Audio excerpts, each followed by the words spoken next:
আজকে রানার bolt 165 CC bike, ওই রানার bolt কি 40,000 টাকা দাম আছে বাজারে, কিন্তু ওটার ট্যাক্স তো আসবে 5,000 টাকা। তা কে এই রানার বোল্ট 40,000 টাকার মোটরসাইকেল 5,000 টাকা ট্যাক্স দিবে বলেন আমাদেরকে? এরা ইললজিক্যাল কথা, এটা একটা পুরো অযৌক্তিক, যেটা সরকার আমাদের উপর চাপাই দিচ্ছে, আমরা এটা অ্যাকসেপ্ট করে নিতে পারি না। আমাদের উপর এটা জুলুম হয়ে যাবে, পুরাপুরি জুলুম হয়ে যাবে। সরকারের বিবেচনা করা উচিত যে মোটরসাইকেল যারা চালায় এটা বিলাসী জিনিস না। মোটরসাইকেল যারা চালায় তাদের অনেক ইনকামের, বাংলাদেশের ইনকাম স্ট্যান্ডার্ডে অনেক বিলো লেভেলের ইনকাম লোকরা মোটরসাইকেল চালায়। যে এটা যদি তারা মনে করে এটা অনেক দামি জিনিস, এটা ভুল।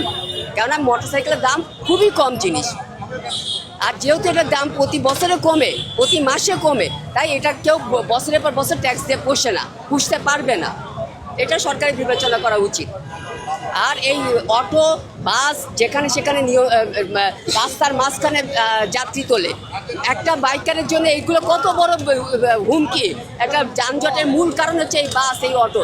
তারা সরকার যদি জনগণের সুফল বা এই প্রত্যাশা করে জনভোগান্তি দেখে, তাহলে এইগুলোর বিপক্ষে ব্যবস্থা নেই। আমাদের মতো যারা বৈধভাবে রাস্তায় চলতেছি তাদেরকে আর ট্যাক্স টোক্সের জালে না আটকাক, এটা আমরা প্রত্যাশা করি। আর এইটার বিরুদ্ধে আমরা আজকে আবেদন জানানোর জন্য এই জায়গায় জমা হয়েছি।